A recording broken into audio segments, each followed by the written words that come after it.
അനുമോളെ ഇഷ്ടമാണ്, അനീഷിനെ ഇഷ്ടമാണ്. ഇഷ്ടപ്പെടാത്ത നവീൻ കൊള്ളത്തില്ല. നവീൻ ഫ്രോഡ് പരിപാടിയാണ് കാണിക്കുന്നത്. അനുമോള് ബെഡിനകത്ത് വെള്ളം കൊണ്ടൊഴിച്ച്, പിന്നെ ഷാനവാസിനിപ്പം അസുഖമായിട്ട്, അതെല്ലാം നവീൻ കാരണമാണ്. അതുകൊണ്ട് താല്പര്യമില്ല. ഈ ആഴ്ച പോണം എന്നാണ് ആഗ്രഹം. അനീഷ് നല്ല ഗെയിമറാണ്. അനീഷ് നല്ല ഗെയിം കളിക്കുന്നുണ്ട്. ഇഷ്ടപ്പെടാത്ത കാര്യം ആര്യനെയാണ്. ആര്യനാണെങ്കിൽ ഈ കഴിഞ്ഞ ദിവസമായിട്ട് നൂറേനെ തന്നെ എന്തോ ടാർഗറ്റ് ചെയ്ത് പറയണതും. പിന്നെ നെവിൻ ഭയങ്കര ഫുഡിയാണ്. ടിക്കറ്റ് ഫിനാലെ ടാസ്ക് വന്നപ്പോൾ തന്നെ ഈ നെവിനാണെങ്കിൽ അനുമോളെ തന്നെ ഫേസ് ചെയ്ത് എറിഞ്ഞത്.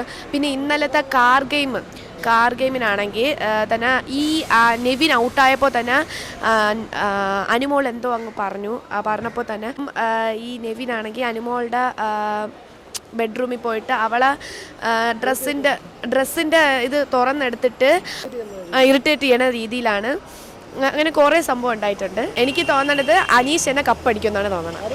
അനീഷ് കപ്പടിക്കുമെന്നാണ് തോന്നണത്. അനീഷ് ആര്യൻ ഇപ്പോൾ ഓവറാണ്. ഓരോ കാര്യങ്ങളും ഗെയിമിലും കാര്യങ്ങളൊക്കെ ആണെങ്കിലും ഈ കൂടാതെ പെൺകുട്ടികളെയും അധികം ശല്യപ്പെടുത്തുന്നു. അതുകൊണ്ട് ആര്യൻ ഇപ്പോൾ നല്ല ഓവറാണ്. അനീഷിന് ഇഷ്ടമാണ്. ആദില നൂറ അവരെ നല്ല വെൽ പ്ലേഡാണ്. ഇഷ്ടമില്ലാത്തത് നെവിനെ ഇപ്പോൾ ഇഷ്ടമല്ല. നെവിൻ അവിടെ കാണിക്കുന്ന ആ ഒരു പ്രവൃത്തി കണ്ടിട്ടാണ്. ആര്യൻ ഭയങ്കര ഫേക്കായിട്ടാണ് കളിക്കുന്നത്. തുടക്കത്തിൽ നല്ലതുപോലെ കളിച്ചിരുന്നു, ഇപ്പോൾ ഭയങ്കര ഫേക്കായിട്ടാണ് കളിക്കുന്നത്. ലേറ്റസ്റ്റായിട്ട് കഴിഞ്ഞ 2 ടിക്കറ്റ് ഫിനാലയിലും ഭയങ്കര ഇതായിട്ട് ഫേക്കായിട്ടാണ് കളിച്ചത്. അങ്ങനെ നോക്കുകയാണെങ്കിൽ അവർ രണ്ടുപേരെയാണ് എനിക്കിഷ്ടമില്ലാത്തത്. ആദില നൂറ എനിക്കിഷ്ടമുള്ളതാണ്.